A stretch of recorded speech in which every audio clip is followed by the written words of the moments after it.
Bonjour mes sexygénaires. Notre rapport à nos enfants, c'est le sujet du jour. Nous allons continuer avec notre série. Ce sujet-là est une source de, comment je vais appeler ça, de souffrance pour certaines femmes de plus de 60 ans.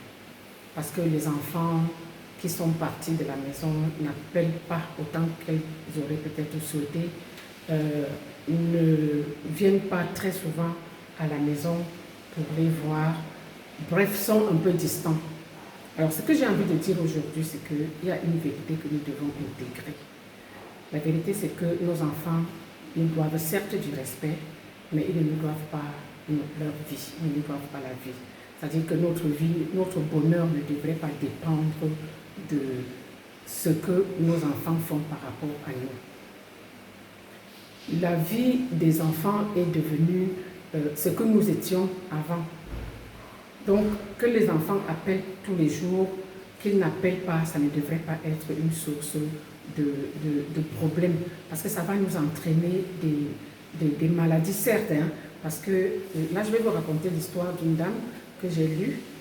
Elle a des enfants et elle s'est rendue compte que ce n'est qu'elle qui allait vers les enfants, c'est toujours elle qui appelait pour prendre des nouvelles. Rarement les enfants ne l'appelaient pour demander comment elle allait et tout. Et puis elle allait jusqu'à consulter parce que franchement ça n'allait pas. Et ce que le médecin lui a dit, de son témoignage, hein, c'est qu'elle arrête pendant au moins 2 mois d'appeler ses enfants, qu'elle se trouve des centres d'intérêt par rapport à elle-même et qu'elle revienne voir le médecin au bout de 2 mois. Ce qu'elle a fait. Et quand elle est repartie vers le médecin, elle était tellement épanouie, elle était belle. Ses enfants, un jour, ses enfants ont recommencé à l'appeler. « Maman, comment tu vas? Ça fait longtemps, on n'a pas vu de tes nouvelles. Qu'est-ce qui se passe? » Et tout. Elle a simplement dit « Non, ça va, tout va bien. Je mène ma vie. » Elle ne les a pas amenés à constater qu'elle était fâchée parce qu'ils n'appelaient pas. Non. Elle a simplement dit que non, tout va bien. Et c'est ses enfants qui ont commencé à appeler très souvent pour avoir ces nouvelles. Pour dire que nous ne devons pas conditionner notre bonheur à la présence ou à l'apport de nos enfants. Nous devons vivre d'abord pour nous.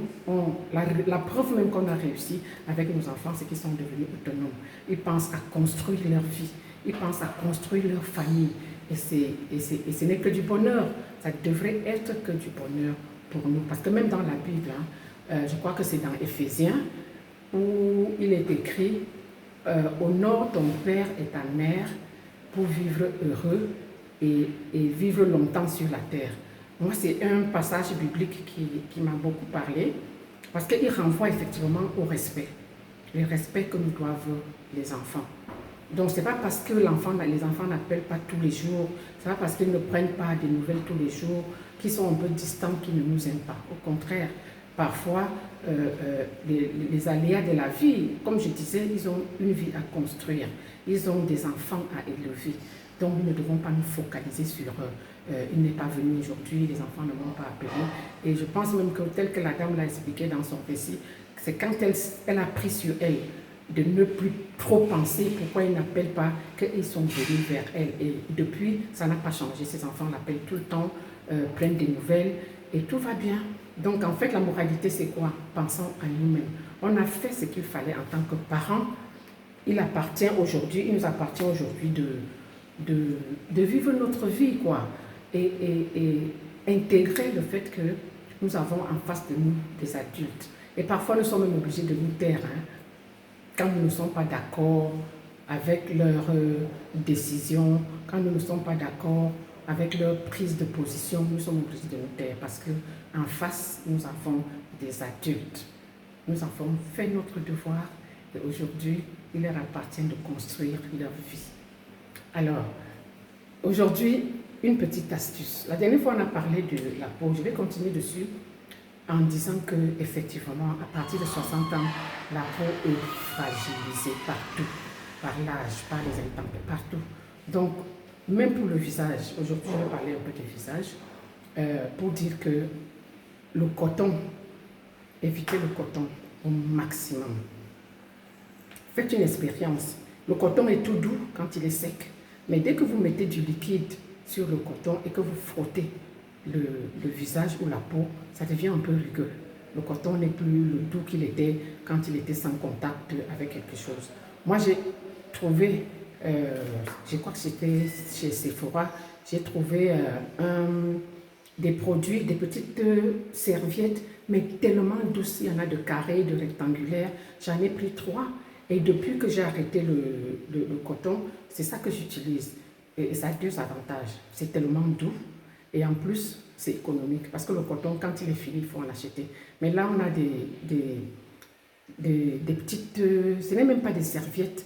Je ne sais pas comment je vais appeler ça. Qui se lavent. Après le make-up, après le démaquillage, on lave et on pose, on réutilise le lendemain. Je vous ai promis de vous amener dans ma salle d'eau bientôt pour vous montrer les produits que moi j'utilise. Mais d'abord, les astuces pour que... Parce que je vous dis, quand j'utilisais du coton, j'avais des noirs là. Même le make-up ne résolvait pas le problème. Mais depuis que j'ai arrêté avec le coton, mon visage est en train de reprendre. Ça fait quand même longtemps. Et aussi la serviette. Moi, je ne nettoie jamais mon visage avec la serviette. Je prends des mouchoirs. Quand j'ai lavé le visage, je tapote avec un mouchoir en papier. Et c'est tout. Je ne frotte pas le visage avec une serviette sèche. Je vous rappelle que 60 ans, la peau est fragilisée et a besoin de douceur. Voilà. Je vais vous dire à très très bientôt. Et je vous souhaite une excellente journée. Moi, je commence toujours le matin. C'est quand je suis prête pour aller travailler que j'ai le temps de faire une vidéo. Donc, je ne peux que vous souhaiter une bonne journée de travail et à très très vite.